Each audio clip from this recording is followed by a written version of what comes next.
power of intention. It's about the whole idea of when we have an unbending kind of intent in our hearts about something that we want to create and attract into our lives, that it absolutely is impossible for it not to work when we identify ourselves with the whole field of intention from which all of us originated. And it is essentially a very spiritual message. And I will be sharing more about that tomorrow afternoon, exactly what intention is and how we can attract virtually anything we want into our lives. I learned something when I was very, very young. I was the richest kid in the orphanage. I was the only kid that ever had money all the time. And today I'm 62 years old, and I still have never made a house payment, nor have I ever made a car payment. And I have purchased 19 homes for various people in my family, including everyone in my family and my wife's family and people who work for me, and my children and my wife's children from her previous marriage, and so on. It has been... And it isn't because I'm special, it isn't because I'm more talented, more educated, more brilliant than anybody else. It's because of something that I have always known in my heart, and that is that something that Earl Nightingale, a man who was a great friend of mine and a dear friend, passed away a few years back, put out a tape back in the 40s called The Strangest Secret. And the strangest secret is nothing more than these words: we become what we think about all day long. And it sounds almost too simple to be such a great and powerful secret. But the fact is that our thoughts are the things that we use to create our reality. Tomorrow afternoon I will be speaking about the energy field from which all of us emanate. None of us came here because of our parents' blissful activity in the moment of our conception. We think that that's where we came from. But it's just an illusion, it's just a myth. We come from that place. My teacher in India a few years back was asked a question by one of his devotees: where does everything come from? And his response was, where does your question come from? It is from the same no place, the same place that has no boundaries and no form. And it is that spiritual element that all things emanate from. We become what we think about all day long. I've just published a book not very long ago called There's a Spiritual Solution to Every Problem. And the essence of that book is that when you bring higher and faster energy, which is how energy shows up in the universe, it's either high or low or fast or slow. And higher and faster energy is the energy that nullifies and dissolves lower and slower energy. And even more than nullifying and dissolving it, it converts it into something called love and peace and kindness and receptivity and creativity. So that if you are living in a place in your life in which you have shortages or which you have disease or which you have disharmony, or struggles at all, and anything that you label a problem, if you can somehow learn how to do a somersault into the inconceivable and land in a place where you're looking at a new level of consciousness in which problems are not a possibility for you, and that you can attract anything that you want into your life, that there is a source in the universe. Or you can have a different vision, and the vision you can have is of you to be able to attract and create anything that you want, the power of the mind. One of the great lessons to learn from these kinds of experiences that you'll be having here So what I'm suggesting is that there is a place within each and every one of us from which all of us can go, to where all of us can go. There was a man that I admired very much. His name was Herman Melville.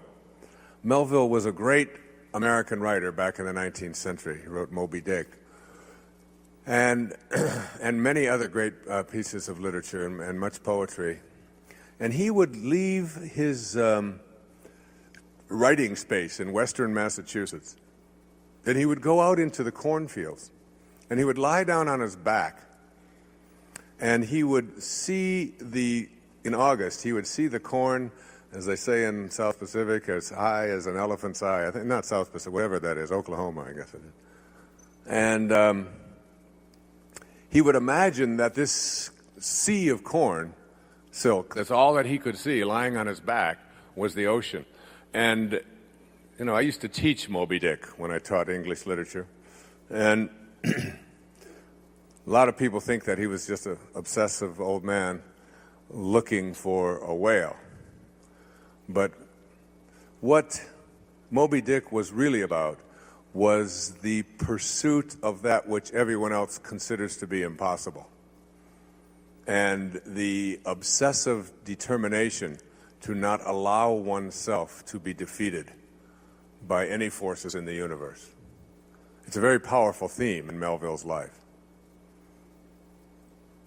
And as he would lie there on his back, he would look up, and this is what he wrote in Moby Dick.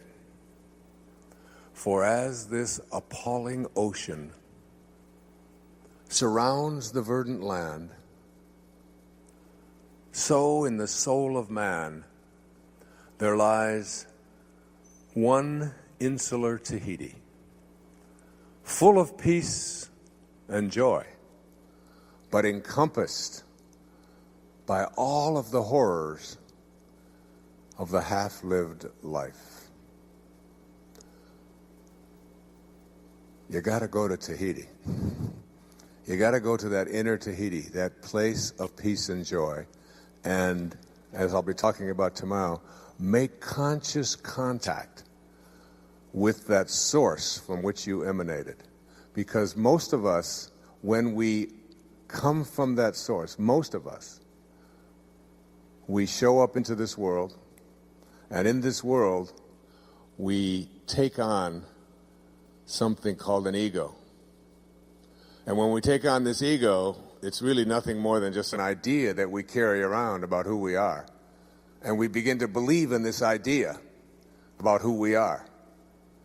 And this idea about who we are is something that we run our lives on.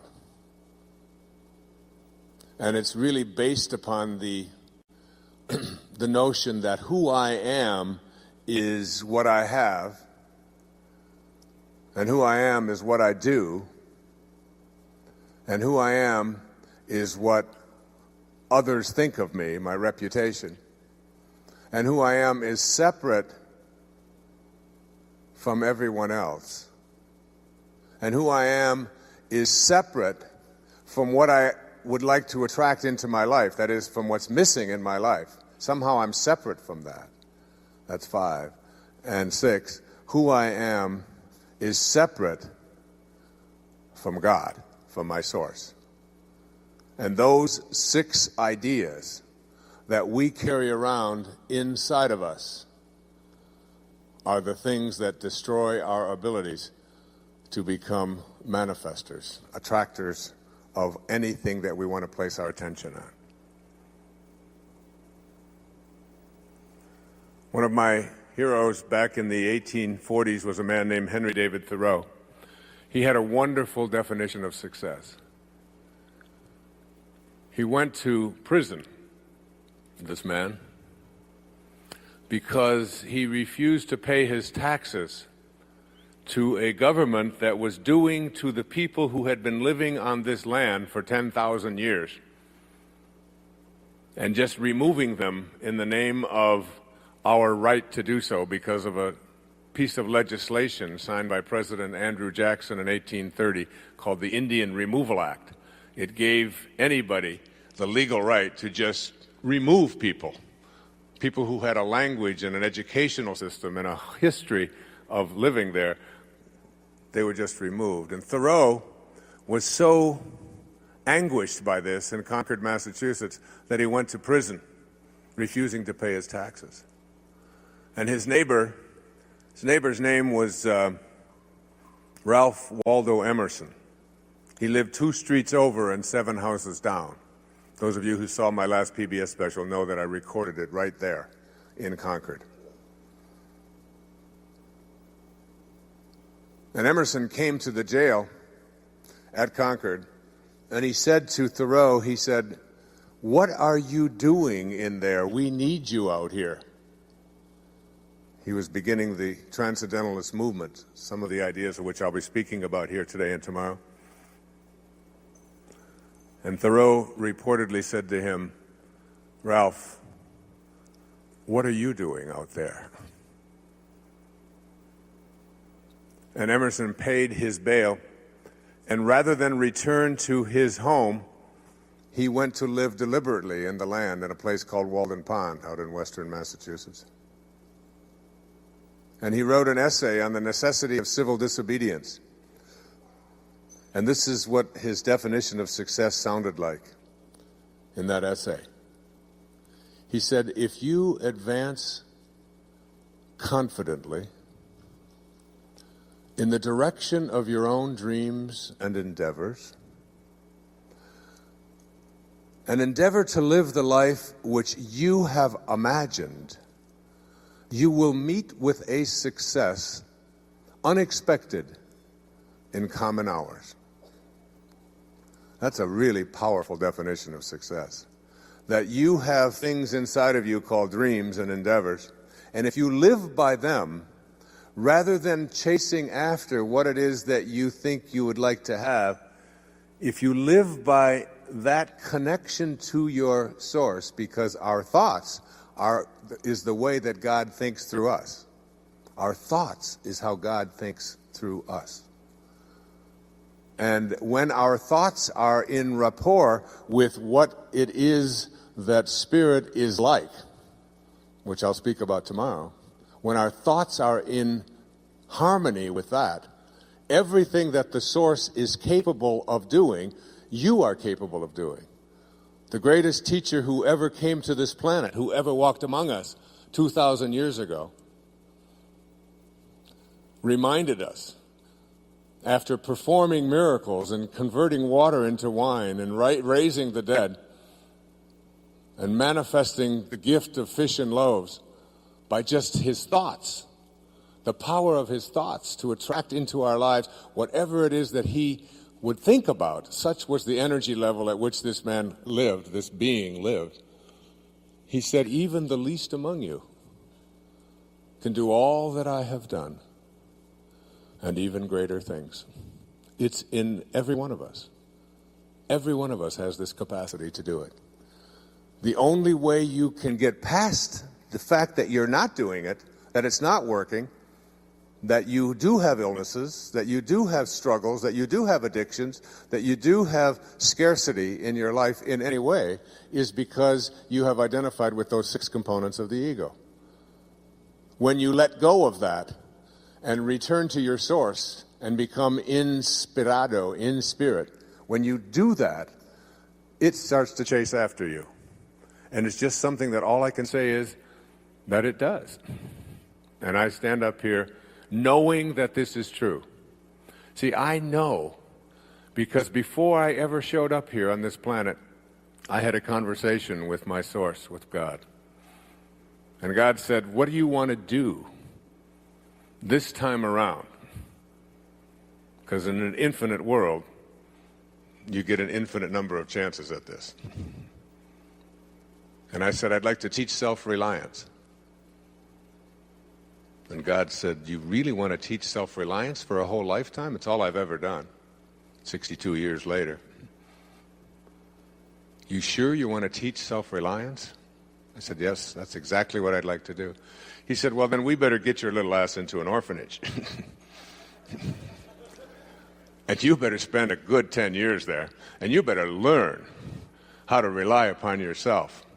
And once you know how to rely upon yourself, you'll be able to teach it. But if you're waiting for somebody else to teach it, or you're waiting for the right things to show up, and learning self-reliance was what's the great benefit. When people say it must have been a hard time for you as a child, I said, look, when you're 6 years old, you don't wake up every morning and say, oh my God, I'm an orphan again today. Why does this happen to me, not everybody else? You don't do that. You get up and you do whatever you do when you're 6. And then you turn 40 a week or two later. Seems like it, doesn't it? And then you look at your life and you say, oh my God, I got all of these problems, and my wife doesn't understand me, and my kids just think I'm a jerk, and I'm addicted to this, and I'm poor, and I don't have all these bills. Why is that? Someone said, why is your life so messed up? Well, what do you expect from me? I was an orphan, Or my mother liked my sister better. Or Sarah Lee made me fat, or something.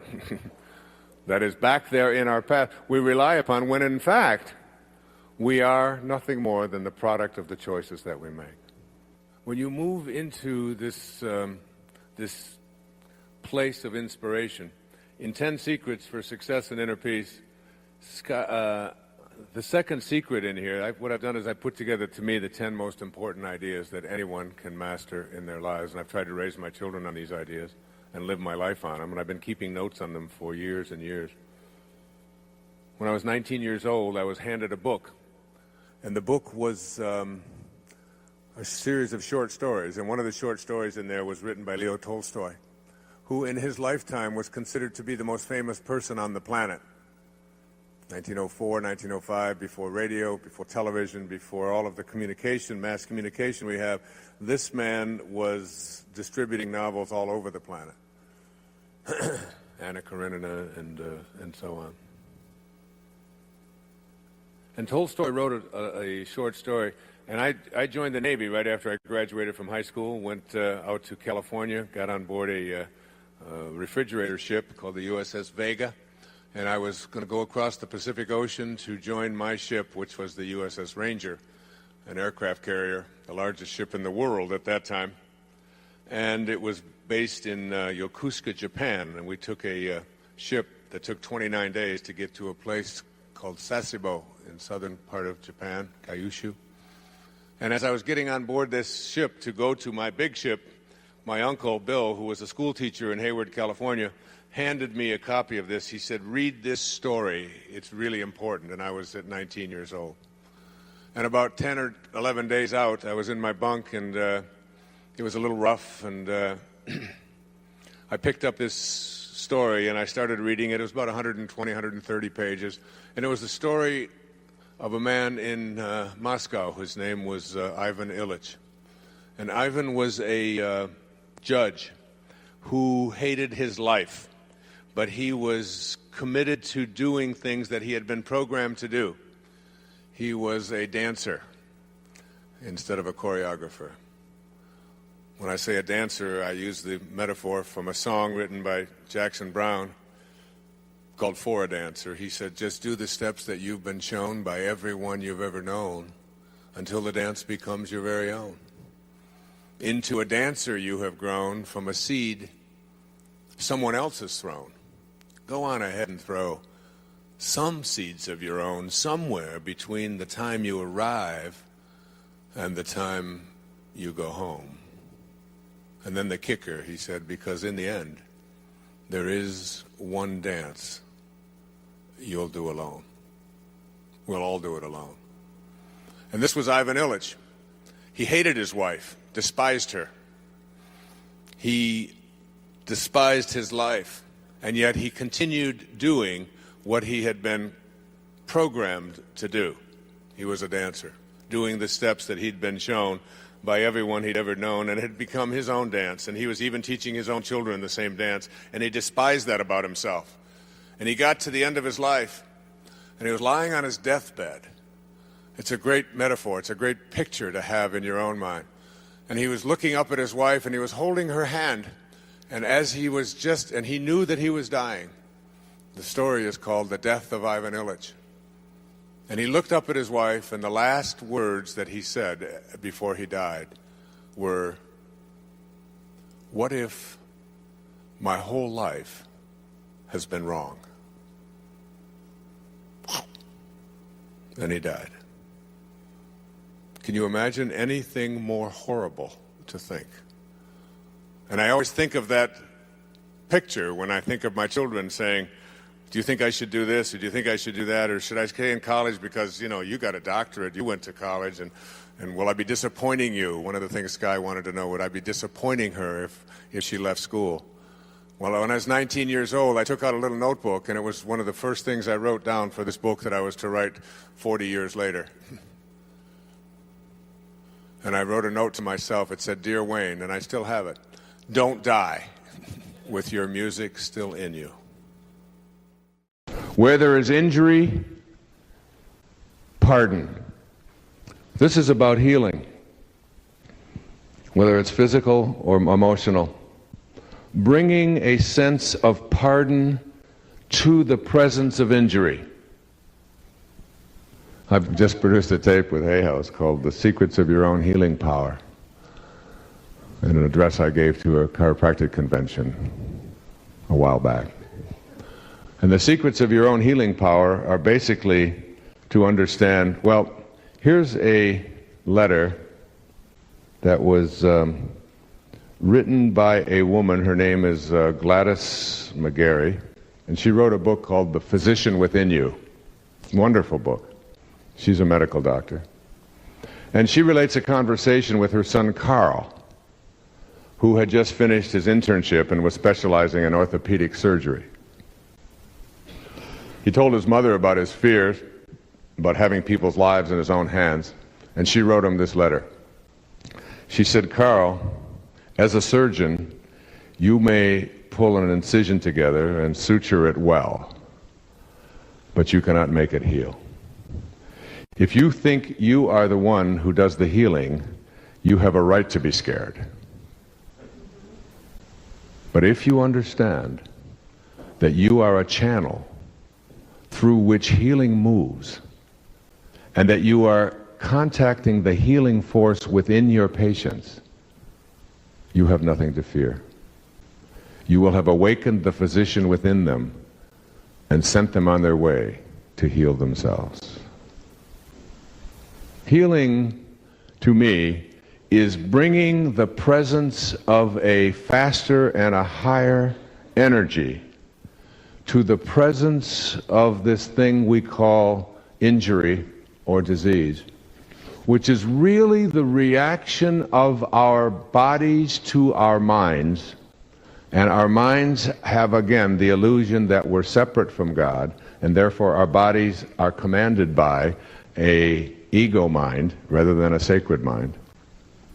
And that when we move ourselves, and this is one of the biggest questions that you had in all the questions I read last night and this morning, it was about, what about these people who get diseases? What about children who have diseases? What about people who get AIDS? And all of these kinds of things, and how can you ask them to take responsibility, and so on. And it's not an issue that is an easy one to deal with because it's very emotionally entrenched. But just like starvation is part of the perfection of this universe that I don't like or agree with or understand, and so I put my attention on my desire to end it. And I know that that comes from God as well. I feel the same way about disease. I think that some children incarnate to be here for a certain amount of time.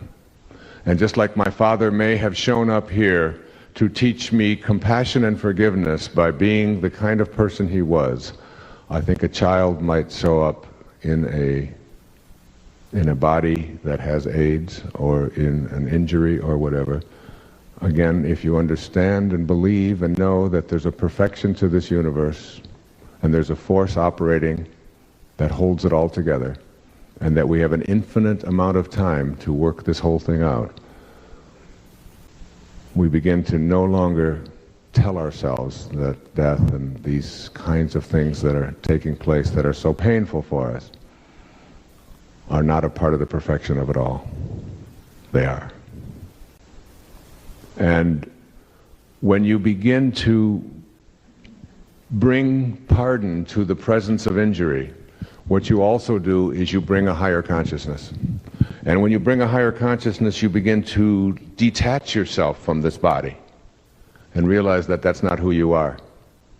I am not this thing that I occupy. And once you're detached from it, like a Helen Keller wrote some of the most powerful and beautiful and inspirational material with a body that hardly worked at all. And when a Lance Armstrong, who is diagnosed with testicular cancer, has 2 tumors the size of grapefruit in his stomach and in his lungs, and 14 the size of golf balls in his lung areas, and 2 the size of oranges in his brain, and is told to die. And his wife brings a bike and puts it at the foot of his bed, and somehow something magical, because he was told not only will you not walk again, you won't live and breathe again.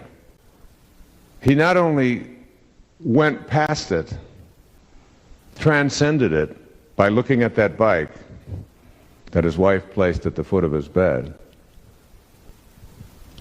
but he went to the most grueling test of physical endurance there is on the planet and won the Tour de France.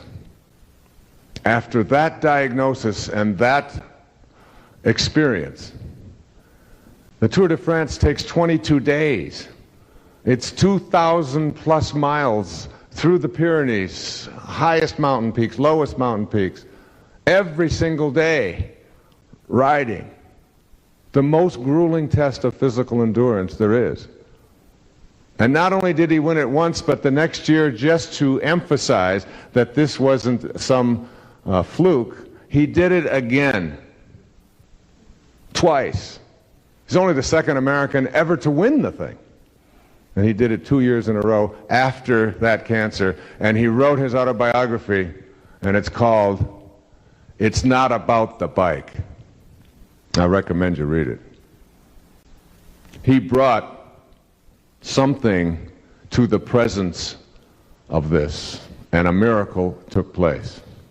And the law that has ever allowed any miracle to take place in the history of humanity, it's still on the books. It hasn't been repealed. It's there. Where there is injury, let me bring pardon.